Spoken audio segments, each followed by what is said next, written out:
there, folks. Here is Chapter 3.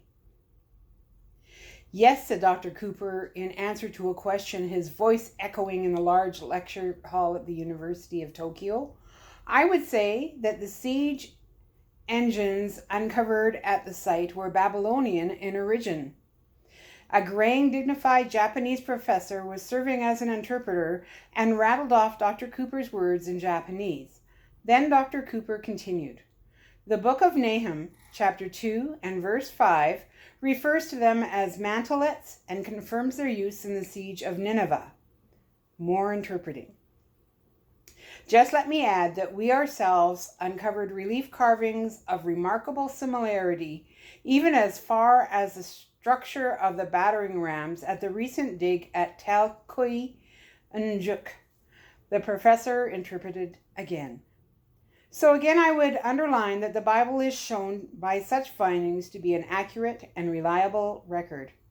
The professor finished delivering Dr. Cooper's answers, and then the 200 students and faculty in the hall responded with an energetic mutter of approval. Dr. Cooper was noticing the clock, and I believe that will do it for today. I'll have those slides to show you tomorrow, and I'm sure by then you'll have some more questions. Thank you very much. The interpreter delivered Dr. Cooper's final words for the day, and the gathering dismissed. Dr. Cooper and his interpreter, Professor Nishiori, stepped down from the platform. A fascinating lecture, Doctor, said Nishiori. The field of biblical archaeology is a whole new world for us. A world worth looking into, I can assure you. It has been a pleasure. Thank you very much. Dr. Cooper looked at his watch. There was something on his mind. Where can I find a phone? You may use the telephone in my office. Come with me. In Professor Nishiori's office, Dr. Cooper placed a call to the United States to his sister Joyce in Seattle. Oh, Jake, came his sister's voice. I was wondering if you'd call. There was something in her tone that told Dr. Cooper all was not right. Well, sure, I wanted to check up on Lila and make sure she got home all right. And there's something I really need to talk to her about. Well, she isn't here. There was some kind of mix-up in the flight schedules or something. I went down to McCord to pick her up, but the plane never arrived. I tried checking with the people at the terminal, but no one seemed to know anything. Dr. Cooper could only sit there silently for a moment. This wasn't making a bit of sense. I don't think I understand what's going on here. Did you have the correct flight number? Dr. Cooper could hear Joyce rustling through some papers on her desk. Okay, she said. The flight was MAC 50231, inbound from Yokota Air Base. Now, is that the right one? Well, yes. My records match yours exactly. Well, Jake, there's been a foul-up somewhere. Dr. Cooper sighed and let his head droop a little. That's the military, I guess. Is there something you want me to tell her? Whenever we find her, that is? Oh, no, not really. She and I, well, things weren't very good between us before she left, and I just wanted to patch it all up. Well, nobody at McCord could help me, so they're all in the dark, and so am I. I honestly don't know what became of my niece. Well, I'll tell you what. I'll see what I can find out at my end, and you see what you can find out at yours. All right. You have my number at the hotel? Yes, right here. I'll call if I hear any news. So will I. Thanks. When Dr. Cooper got back to his hotel room, he called Yokota Air Base and went through 3 or 4 call transfers before he got someone who knew what flight he was referring to. Right, said the person on the other end. Your daughter was on the MAC 50231 that arrived at McCord today? Could you please double-check that? Asked Dr. Cooper. The news I have from Seattle is that the plane hasn't arrived. Well, no, that would have to be a mistake. Oh, I'm sure there's a mistake, but let's find out where. They talked a while longer, but Dr. Cooper could tell he wasn't getting anywhere. Well, how about Colonel Griffith? Can you put me through to him? One moment. After that moment, Colonel Griffith came on the line. Yes, Jake? Hi, Bill. Listen, we have a problem here. Right, you're missing a daughter. I guess there's been some kind of route change that I didn't know about. Oh, so that's it? Lila's on the wrong plane and I'm doing some follow-up now to find out where it went. It shouldn't take too long. How soon before you find out? I'll call you. All right, goodbye. Click. Griffith hung up, rather abruptly, Dr. Cooper thought. As a matter of fact, Griffith didn't sound like himself through the whole conversation. He didn't apologize for the mix-up, and something like this would usually upset Bill Griffith very much. Besides that, Dr. Cooper got the impression that his friend didn't really want to talk to him at all, but just wanted to get the phone call over with. Dr. Cooper figured he'd wait there in the room, prepared for tomorrow's lecture, and see if a telephone call would come. But he was determined he would not wait for very long. Hello. Cold all around. Nothing but cold and dark and beads of wetness against ringing metal. The earth was moving, shifting, swaying like a small boat on the sea. Lila opened her eyes, but no light met them. She closed them again, this time in pain. Her head was throbbing and her stomach was queasy. She heard no sounds at all until she began to stir, and then she could only hear the sound of her clothing, her shoes, her fingers passing over the cold metal shell that surrounded her. Her hand went to her head and found a bump. It could have been bleeding, but there was no way to tell in the dark and the wetness. After just a short moment to let her head clear, she raised her head and opened her eyes again. There was nothing to see but total blackness. Then she began to remember the weapons pod, that big canister she'd crawled into. She was still inside it, but something wasn't right.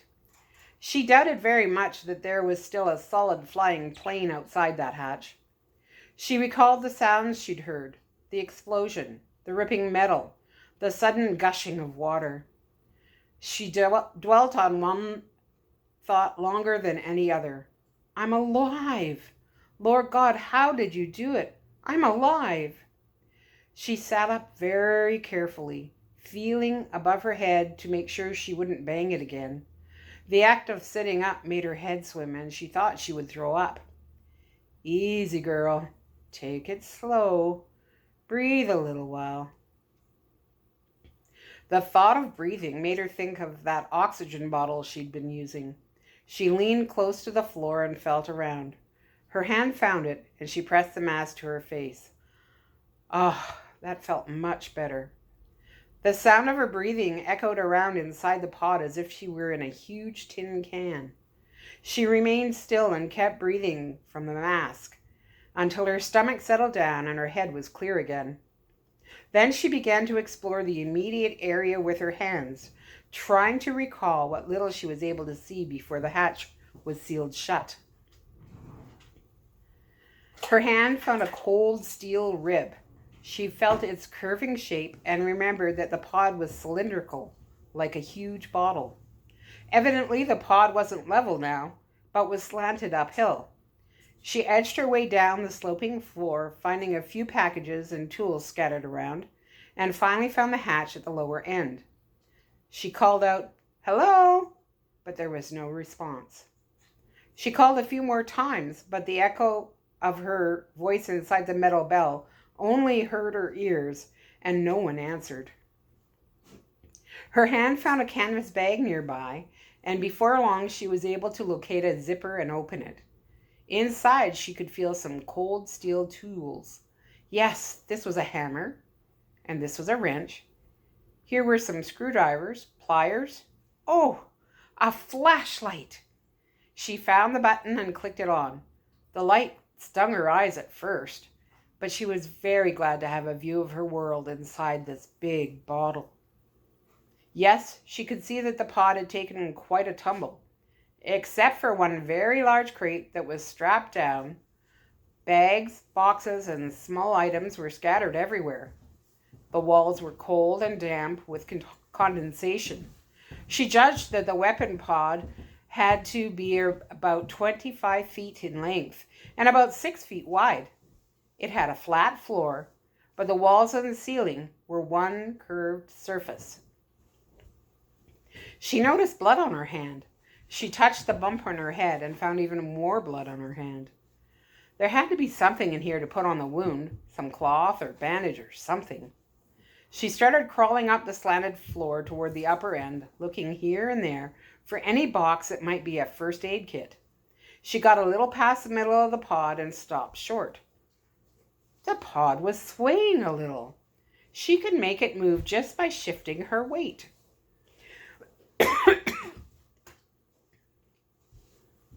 She had to be floating in the ocean, or under the ocean, or maybe half in the water and half out, or she didn't really know where she was.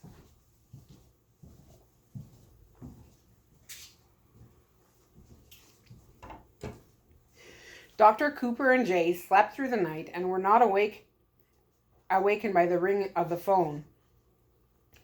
By mid-morning, there was still no word. Dr. Cooper called the hotel desk to see if there were any messages, but there were none. He called Yokota Air Base, but no one knew anything, and Colonel Griffith was unavailable. They were downstairs in the hotel's restaurant for some breakfast, and it was there that a waiter brought them a written message. Hoshi Park, noon. Griffith. Nearby Hoshi Park was one huge Japanese garden, a very peaceful, very beautiful spot with closely manicured lawns, winding paths, and majestic trees forming whispering canopies. Every sculptured shrub, every reflective pond, every garden pagoda was perfectly placed, creating a rare place of rest and serenity. It was a favorite place for people to relax, to go for walks, to unwind. Dr. Cooper and Jay appreciated the beauty all around them, but as they walked down one narrow path along a deep grassy pond, their minds were only on Lila. Their eyes were only looking for Colonel William Griffith. Suddenly, almost sneakily, he found them. Griffith stepped onto the path abruptly from behind some trees, wearing civilian clothes. "Hi," he said quietly. "Come with me." They followed him down a small side path, and he led them to a small grotto and waterfall where there were some benches. He sat down and they joined him. "Sorry for the secretive methods here," he said in a lowered voice. "I'm not supposed to be talking to you." "I wish you would," said Dr. Cooper. "Well, this may be the only chance I'll get. I'm due back at the base in less than an hour. Things are heating up over there. There's been a major development." He looked at them both as he sorted through what words to use. "All right. To begin with, what I told you about Lila being on the wrong flight was a lie. There were some other people standing nearby who could hear what I said, and our orders were clear. You weren't supposed to know anything about the fate of the plane." "The fate of the plane?" Jay asked with alarm. "Let's have it," said Dr. Cooper calmly, but with concern. "The plane is missing," Griffith added quickly, "but that doesn't mean it has crashed. We're following standard search and rescue procedures at the present time, but we really don't know for sure what happened." Dr. Cooper put his hand on Griffith's arm and asked clearly and slowly, "Bill, what do you know? Be silent if you have to, but don't lie to us." William Griffith could see the earnestness in Dr. Cooper's eyes. "Jake, it's because of our friendship and my love for you and your family that I'm breaking security and talking to you at all. Now, there are some things I cannot tell you, but what I do tell you, you must promise you'll hold in strict confidence." Dr. Cooper and Jay both nodded. They were very concerned and listened intently. MAC 50231 was heading for the United States and was on course for several hours, but then it became overdue in calling in a position report. Honolulu couldn't raise them, and neither could San Francisco or a commercial airliner. The last reported position of the plane was in the North Pacific, about halfway between Japan and the Aleutians. There are search and rescue planes combing that area now, but we haven't heard anything. "The North Pacific?" said Dr. Cooper quietly, his face pale. Griffith drew a breath and continued, his voice even lower. But there's more to this than anyone's telling. I've been able to intercept some intelligence reports that they're re-examining the last position report picked up by the control center in Tokyo. It seems they've decided not to trust it. Jay gasped. So maybe the position reports were false? No one is saying so, but I think there's a strong possibility, especially since I learned some other bits of information. First of all, Anderson Air Force Base in Guam did pick up an unidentified blip on their radar at about 3 a.m. Greenwich time, which would be about 1 in the afternoon for Guam. And if you figure the time it would have taken for the Starlifter to change course from its northern route, fly south, and come within range of Guam's radar, that would put it there at about that time. Secondly, it wasn't long afterward that a Mayday distress signal went out from that location. Add to that a very short, garbled identification signal that Guam picked up that could have been the identification code for 50231. So the plane headed south instead of east? Asked Dr. Cooper. Griffith nodded. But how can you be sure? I'm not. But somebody's sure enough to be sending some high security investigation teams down to the Carolines. And there's been some mention of using SR-71 reconnaissance planes. They have to be awfully sure to be sending all that manpower and gear down there. So why haven't they told us? Asked Dr. Cooper with anger in his voice. Jake, they aren't about to tell you anything, even if it is your daughter on that plane. The flight was carrying classified cargo of a very sensitive nature. So there's a strong possibility that the plane was hijacked. That means international complications. And that means they're going to handle it themselves, their way, and they won't want you involved. And you expect us to just sit and let them do whatever they want, whenever and however they want, when Lila's life may be in jeopardy? Griffith smiled a faint, knowing smile. No, not at all, Jake. I know good and well you're going to get involved one way or another, no matter what anyone tells you, so let me help you. How? All I can do is steer you in the right direction, give you a contact, and then you're on your own.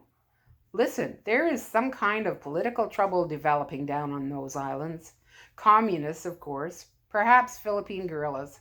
It's a long shot, a flimsy theory at best, but this whole plane disappearance could be related to certain undesirable people down there wanting to get their hands on whatever was aboard that plane. So where do we even start to look for it? I've already sent a telegram to someone I know on Pulasepi. Where? Asked Jay. Griffith only raised his eyebrows and gave a slight shrug. An island in the Caroline group. You'd need a very large map to find it. Go on, said Dr. Cooper. She's a writer and journalist. She's been getting some tips about some kind of communist activity in that island group, and she's been snooping around down there for a while. She's a very inquisitive sort, and if anything's cooking or if anything's unusual has happened, there's a good chance she'll know about it. I should be hearing back from her any time. Well, who is she? Is she reliable? Quite reliable. I've always known her to get out whatever she's after, and she comes through for her friends. How can we reach her? Can't wait, huh? Griffith reached into his shirt pocket and pulled out a piece of paper, handing it to Dr. Cooper. You won't be able to reach her by phone, but here's her name and a trade store in Pulasapi where you can leave a radio message. Dr. Cooper read the name on the paper. Megan Flaherty. Ever met her? Dr. Cooper strained to remember. I've probably seen her in print, but I don't remember meeting her. Well, believe me, if you ever did meet her, you'd remember all right. And that is the end of chapter 3.